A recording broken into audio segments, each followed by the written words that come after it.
Before we can get into aspects of verbal and non-verbal communication, I think it's important that we examine what is popularly known as the communication model. I don't want to get into the theoretical concepts here, but it's important for you to know at least some aspects of how the communication process works for you to be able to use that in your day-to-day life.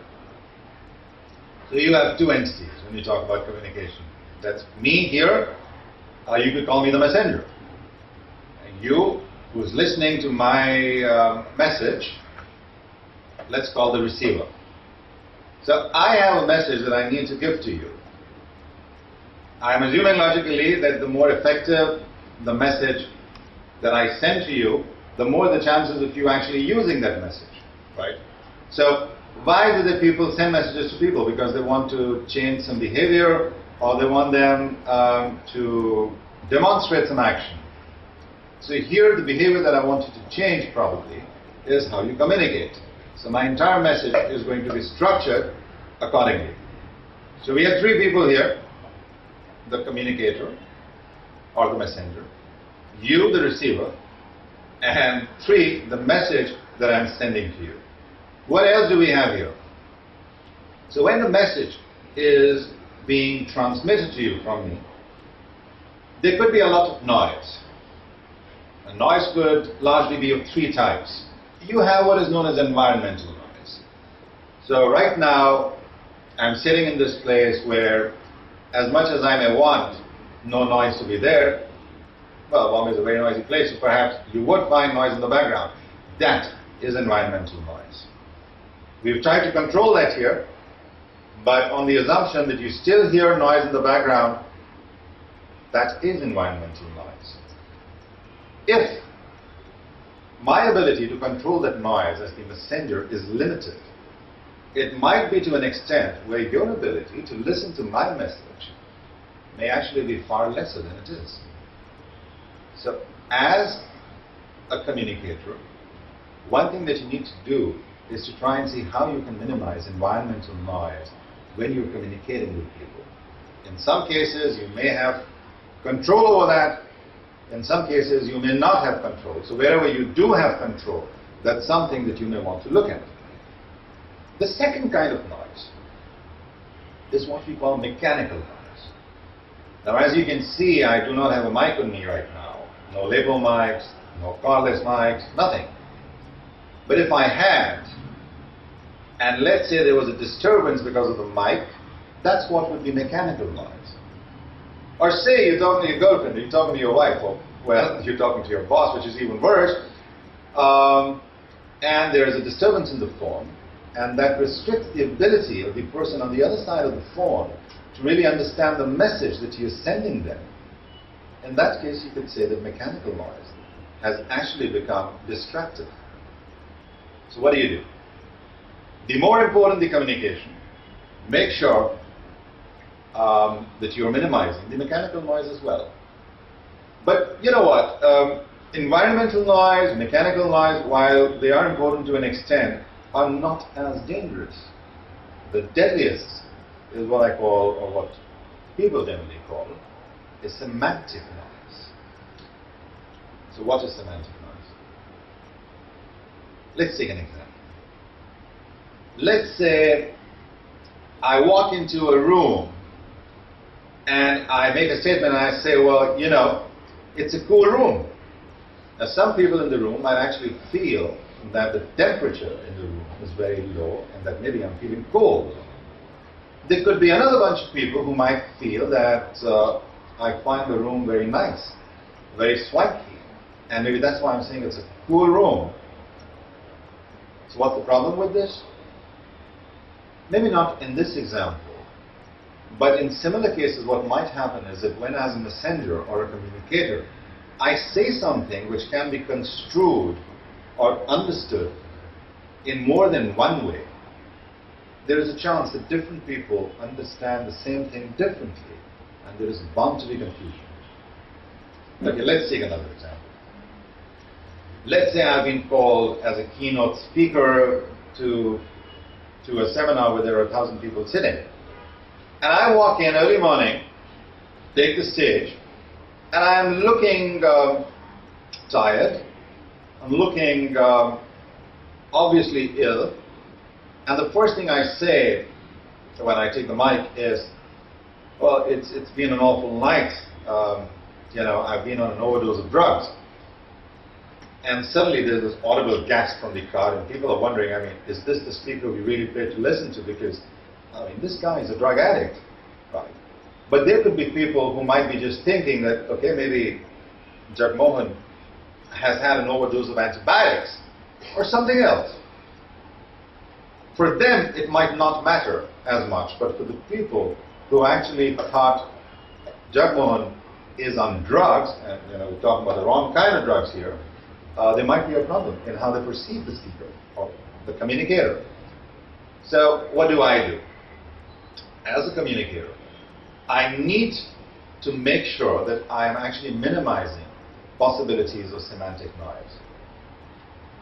Look around you. Today, in most corporates, you don't just have people from one community or even one country. You have a very diverse population, right? Because of the diversity of population around you, different people might have a different perception of certain words or terms that you use. So if you end up using a certain term which could be interpreted differently by a bunch of people around you, you have possibilities of semantic noise happening. That can be avoided. Therefore, what do you do as a communicator?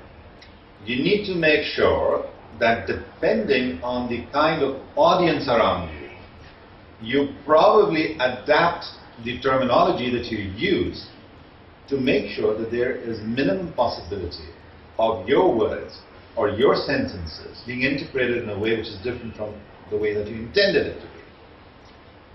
So what do we have to know? We're saying there is a communicator, there is a receiver, there is the message, and then there is noise. Now sometimes I may not know that the person has really understood my message the way that I wanted him or her to understand. So how will I get to know that?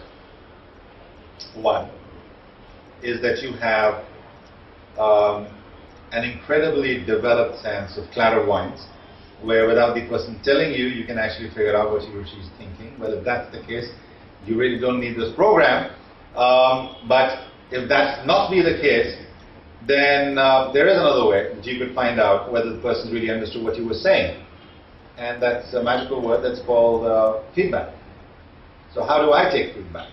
Let's say I'm communicating with you. I could ask you at the end of my communication to recap or summarize what I said to you.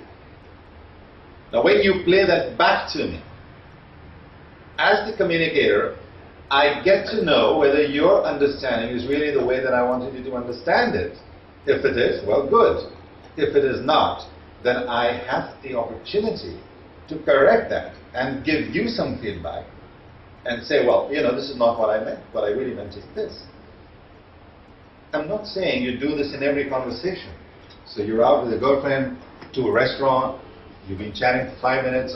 It'd be a little embarrassing. After every 5 minutes, you keep asking her to, recap what you just said to her. Or you're out with your boss on a casual interaction or casual lunch. That's not where you would do a recap or a feedback. But if you are having an important communication, an important discussion with people, there it might make eminent sense for you to use the feedback tool. Make sure that the person's understanding and your understanding are on the same platform. The other concept in the communication process is what we call context. Now this is a slightly complicated term, so I'll try and explain this with the help of an example. A few months back, I was taking a session for one of my clients. It was break time. We were on a 15-minute break. And I was standing with a few of my participants, and I noticed that there were two of our participants from the program who were standing a slight distance away from us. There was a gentleman and there was a lady along with them. We noticed that the lady was actually screaming at her. Her body language seemed very aggressive, and she was using words like the ones that we caught were, how could you be so stupid? How could you do something so ridiculous? Somebody as smart as you, how could you do this? Not wanting to embarrass the two people there, we quickly moved away. But now here is the interesting thing. Because the session was a communication program, I asked the people with me who had witnessed this whole spectacle, I asked them, I said, what do you think was happening?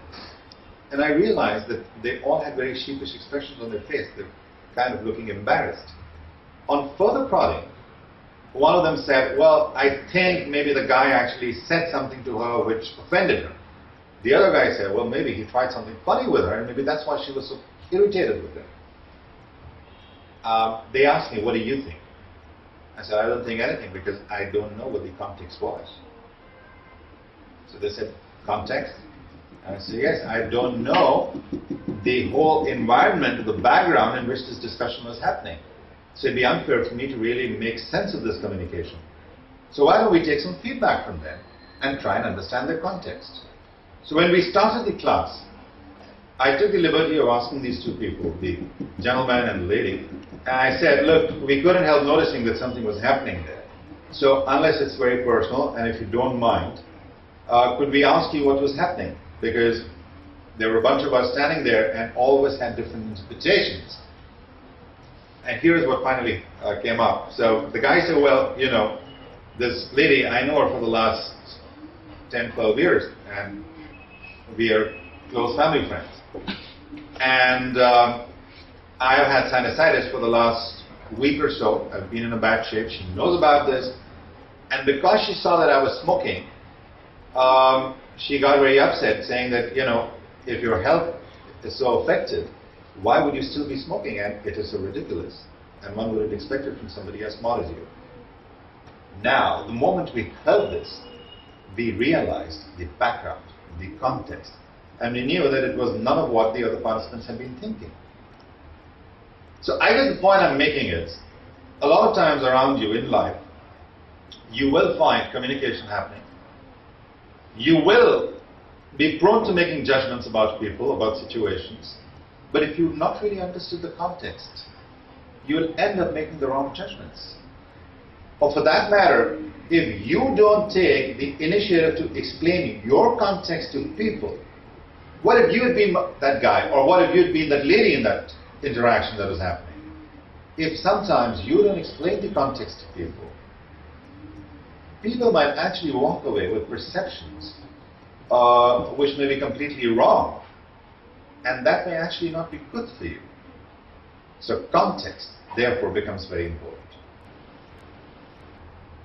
So now let's try some of that feedback that we just spoke about.